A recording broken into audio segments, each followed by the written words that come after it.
Hey lovelies, welcome to review lesson 56. I hope you're enjoying these review lessons, which are reinstating all that we have learned in the first 50 lessons and helping them become part of who we are and how we operate in the world. So as always, we'll begin by just dropping in. So we'll gently close our eyes down. And this morning, let's just notice our sit bones.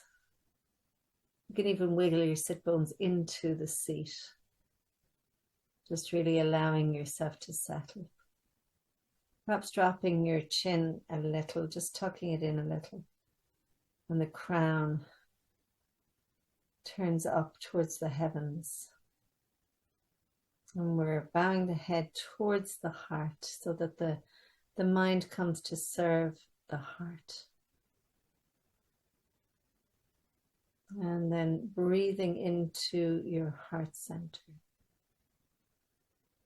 Feeling your heart expand and open as you breathe in.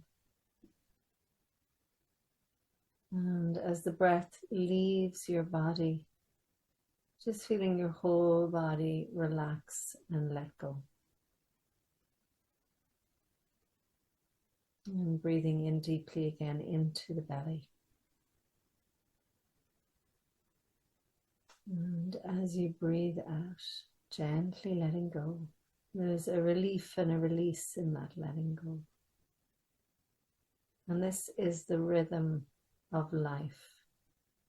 Breathing into the next moment, taking it all in.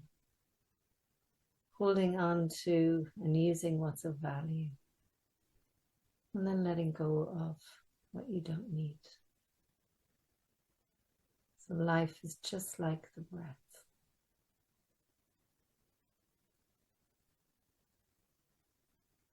And then we'll make our daily offering to the universe. We begin this day in gratitude. We open our hearts and we surrender to love. We ask love to lead the way through the minutes and the hours of this new day. We welcome joy, fun, and abundant prosperity. We recognize that all encounters are wholesome and that all experiences can be met with a peaceful heart that is anchored in the truth, that we are one, we are love, and we are free. And we release these words, and so we let it be. So today we are reviewing the following. My attack thoughts are attacking my invulnerability. Above all else, I want to see. Above all else, I want to see differently. God is in everything I see. And God is in everything I see because God is in my mind. So our first one, my attack thoughts are attacking my invulnerability. How can I know who I am when I see myself as under constant attack? Pain, illness, loss, age, and death seem to threaten me.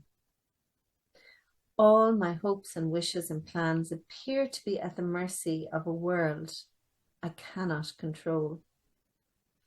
Yet perfect security and complete fulfillment are my inheritance. I have tried to give my inheritance away in exchange for the world I see. But God, or love, has kept my inheritance safe for me, and my own real thoughts will teach me what it is. And of course, the kingdom of heaven, or deep peace, is our inheritance. And my own real thoughts, so these are the thoughts beneath all the crazy thoughts that we have, the monkey mind, they're going to teach me what this really is and how to get there. And I love this title, my attack thoughts are attacking my invulnerability. So in truth, you are, I am, we are invulnerable. So in the world that we move in, we speak about vulnerability all the time. Now, the interesting thing is to know your invulnerability, your power, your strength, your holiness, your beauty, your truth, all of that.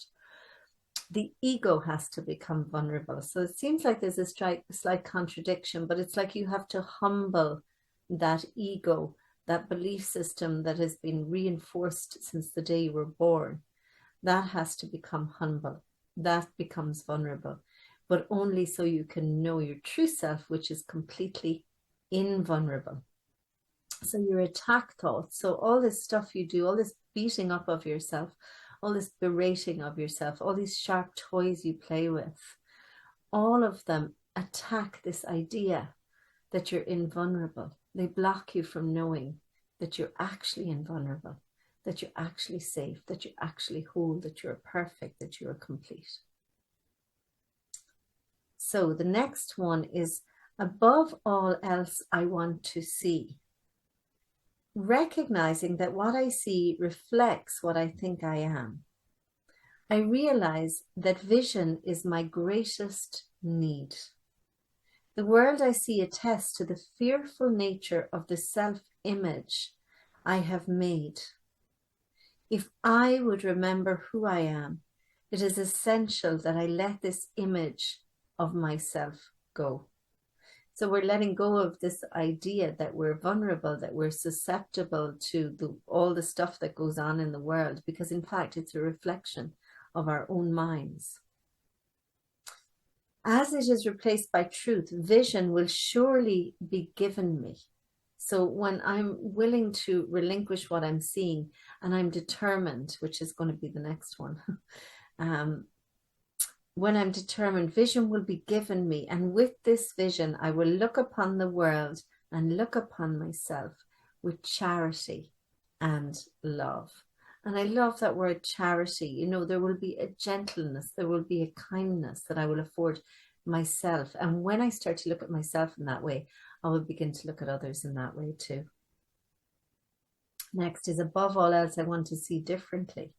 So again, that reinforcement. The world I see holds my fearful self-image in place and guarantees its continuance.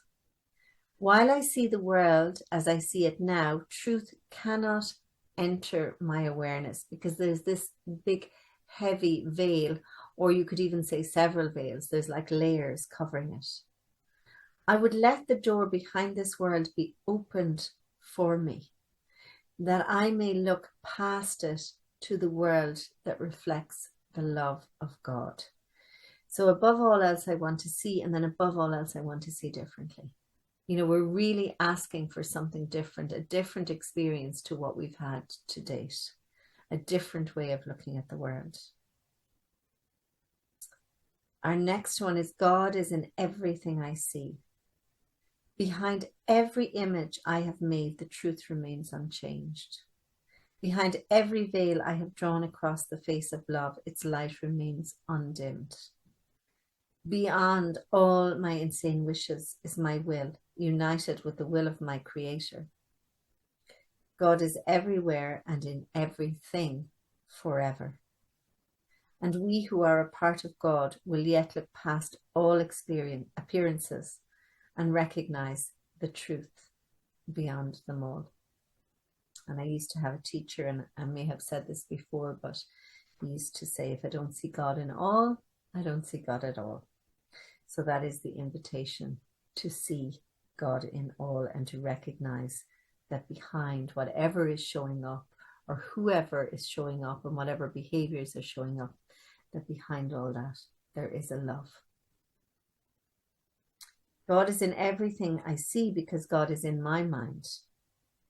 In my own mind, behind all my insane thoughts of separation and attack, is the knowledge that all is one forever, and that I have not lost the knowledge of who I am because I have forgotten it. So just because you forgot something doesn't mean it's not there. It's actually there. You've just forgotten it. It has been kept for me in the mind of God. So it's like it's safe. It's there all the time, ready for you to claim it. Who has not left the thoughts that still belong to God? And I, who am among them, am one with them and one with God. So, as we go into our meditation or our quiet time today, we're going in once more with this desire, this willingness to see things differently and to recognize for once and for all that God is in everything we see, and that God is in everything we see because God is actually in our mind. Okay?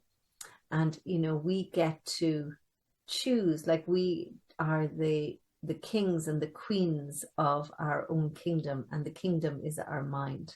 So we get to choose, and we want to choose with our God mind or with love. So we're really just surrendering, opening, choosing to see things differently, wanting to see God in everything. And that's what we're taking into meditation in this moment. So let's gently close those eyes down, drop in, and take this with you.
And when you're ready, gently coming back.